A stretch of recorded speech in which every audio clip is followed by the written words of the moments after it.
Alors, il faut absolument que je vous raconte, c'est un truc de fou. Ça s'est passé il y a 3 jours d'ici, OK? 3 jours d'ici, je vais vous expliquer ça aussi parce que je vous jure, c'est trop laid.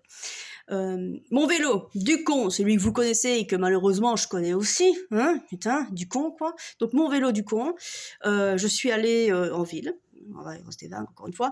Donc je suis allée en ville et en fait la roue s'est encore désaxée. Vous voyez? La roue arrière, elle s'est encore désaxée cette putain de roue. Donc j'ai eu de la chance parce qu'il y a eu des gens qui sont venus m'aider, des gens qui s'y connaissent, d'autres un petit peu moins, mais voilà, il y a eu plusieurs personnes qui sont venues m'aider sur mon vélo. Donc, vu que la roue s'est désaxée, les freins c'était désaxés, donc les freins ça frottait. Ça. Donc, en fait, les gens ont aimablement chipoté sur mon vélo et ont réussi à faire en sorte qu'il tienne jusqu'à ce que j'aille le faire réparer. Donc, encore une fois, je ne vais pas citer de nom et tout ça parce que maintenant, si mon vélo après c'est un bulldozer, je vous citerai le nom parce que cool. Mais voilà. Donc, je me dirige vers l'endroit le plus proche pour pouvoir faire tout simplement réparer mon vélo. Qu'est-ce que ça me chatouille? Oh, c'est le masque. Il faut remonter à bloc, moi. Donc, je me dirige vers un point de réparation de vélo. Donc, j'arrive et je lui dis voilà, je viens avec Ducon. Les gens ne me connaissent pas, ils connaissent pas Ducon. Forcément, un vélo pareil. Mais en fait, quand ils posent les yeux dessus, tout de suite, il y a un petit. On a compris, je sais que c'est de la merde, je le sais bien. Et j'en suis convaincue maintenant, parce que du coup, on m'a montré un petit peu comment choisir un vélo, et quand je regarde la fiche technique de Ducon, ben ouais, c'est vrai que c'est de la merde, en fait. Une vraie merde, complètement. On peut pas faire autrement que de dire que c'est de la merde. Donc, mais attention, les gens sont super professionnels là où je suis allée, et me disent ils vont faire une petite incision, ils vont mettre un tendeur, ils vont faire en sorte que la roue ne se désaxe plus, parce qu'effectivement, ça bouge tout le temps, c'est pas la première fois. Donc, ils ont une solution. Génial. Mais alors le problème, c'est qu'ils vont devoir le garder parce qu'ils ont beaucoup de travail et qu'effectivement, je ne suis pas la seule cliente, donc je dois laisser Ducon là. Donc, ok.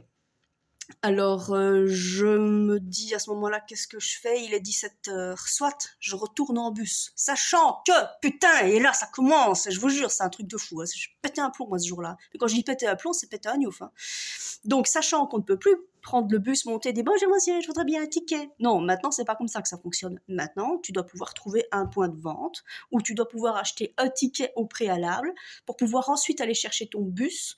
Et il faut savoir quand même que je devais prendre 2 bus. Il faut savoir que les bus, ils font ce qu'ils veulent avec les horaires. Hein. Ils en ont rien à foutre. Ils ont des horaires, mais ils s'en foutent. Hein.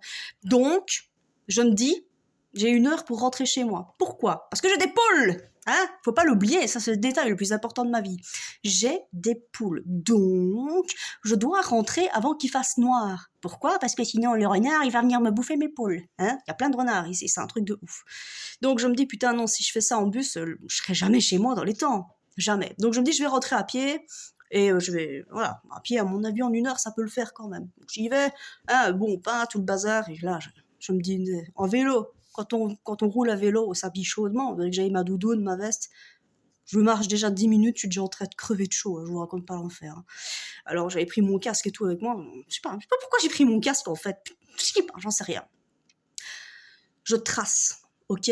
Je passe les Guillemins, je me dis je vais monter jusque Cointe, donc pour ceux qui sont liégeois, ils le savent, pour ceux qui sont pas liégeois, ok, tout le long, il n'y a pas un moment où oh t'es assez plat, non, ça grimpe tout le long. Donc je me dis mais je vais couper là, donc j'arrive à Cointe et je traverse le parc, je me dis je vais couper par le parc que je connais, d'ailleurs j'ai vu qu'il y avait de la ciboulette, donc je suis super contente, mais je continue, ok, et puis à un moment donné j'arrive au-dessus de Cointe, tout près du Clayère et tout ça, mais moi j'habite Saint-Nicolas, donc pour pas faire tout le tour, je me dis, il y a une petite bifurcation, je vais couper et je vais directement redescendre, peut-être vers la rue Tout va bien ou un truc du genre, donc je vais redescendre par là. Putain, ça a été ma plus grosse erreur, c'était un truc de malade. Je vois le temps qui avance. Hein. Il était moins 20, il était déjà 6h moins 20. Putain, je me dis, c'est pas possible, j'ai coupé, mais je devrais pas être loin, je vais reconnaître une rue, je vais reconnaître un truc. Et plus j'avance, je me dis, il faut aller par là. Il faut aller par là. Et alors, ce qu'il faut savoir, c'est que là, je vous fais une vidéo avec mon tout nouveau GSM, parce que j'ai un truc avec la technologie, non, je ne l'ai même pas sur moi, mais ce jour-là, je n'avais plus de technologie. J'avais un vieux Nokia C6, là, vous voyez, le truc qui sait même pas ouvrir une boîte mail. Donc, je sais même pas, genre, me localiser avec mon téléphone pour savoir où je suis. Donc, heureusement, j'ai toujours dans mon téléphone les numéros de personnes qui sont un peu essentielles dans ma vie, mes amis proches, voilà, des gens que j'aime beaucoup, voilà, j'ai toujours leur numéro au cas où. Et je téléphone à une copine et je lui dis, je sais pas trop où je suis, mais est-ce que tu peux m'envoyer les numéros des taxis parce que là, je sais pas où je suis, je comprends pas. Et dans 20 minutes, je dois être chez moi. Donc, mon amie super gentille, elle fait les démarches, elle m'envoie les numéros des taxis, je téléphone au taxi, et là on me dit « Oh madame, vous n'aurez rien avant une demi-heure », ce qui est logique. Je ne suis pas la seule personne sur Terre qui a besoin d'un taxi. Mais moi, une demi-heure, c'est pas possible. Et je me dis « Non, ça va, écoutez, laissez tomber, d'ici dans une demi-heure, je suis chez moi, mes poules, elles sont mortes, hein, clairement. » Je continue, et je demande mon chemin aux gens, et là, les gens me font « Oh là là, mais non, mais vous n'êtes pas du tout... » Quoi ? Je suis pas du tout, mais je vois, mais vous êtes très très loin, vous devez faire le tour, vous devez... Donc je fais encore ce qu'on me dit, tout le bazar. Je vous jure, c'est un truc de fou. Putain, pourtant, le chemin, je l'ai fait une fois, mais j'aurais jamais dû couper, j'aurais jamais essayé de prendre un raccourci. J'aurais dû suivre le chemin long que je connais. Voilà. Et puis là, je vous promets, ça a été l'horreur, quoi. J'arrive et je vois rue Bordelais. Non, qu'est-ce que je fous là? Putain, rue Bordelais, c'est à Tiller.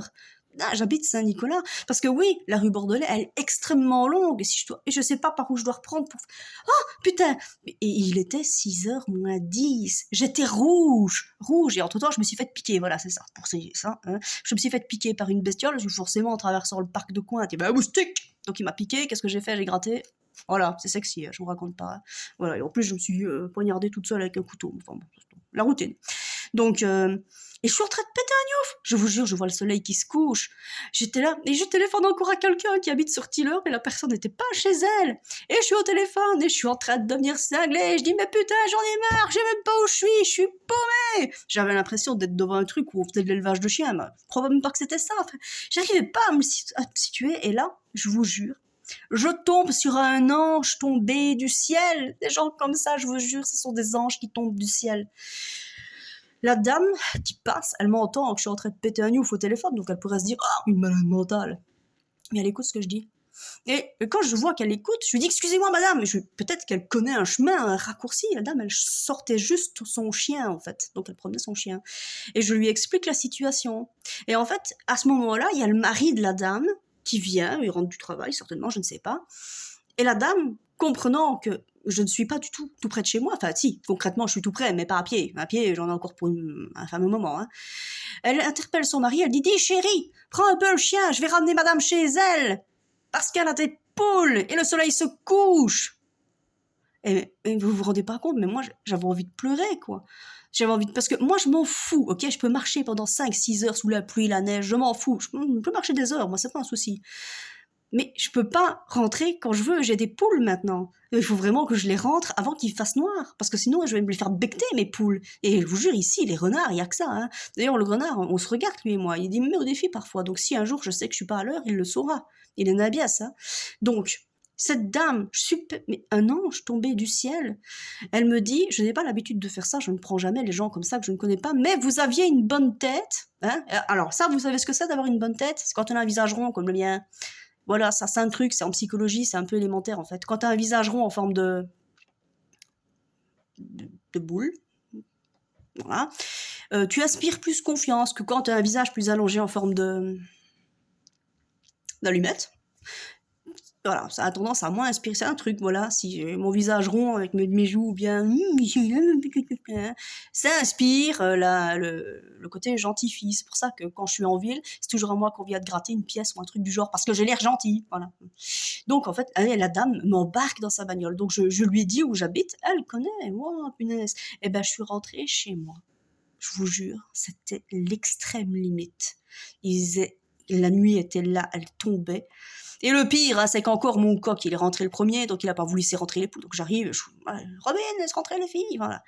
Je suis rentrée chez moi à temps. Cette dame, c'est un ange tombé du ciel qui m'a permis de sauver mes poules. Mais est-ce que vous vous rendez compte de la gentillesse gratuite que c'est, ça? Donc ici, c'est pas vraiment une vidéo comique. Vous allez peut-être rire de toutes les mésaventures qui m'arrivent tout le temps et que c'est un truc de fou. Mais moi, ce que je vais faire maintenant, c'est que je vais déployer toute mon énergie.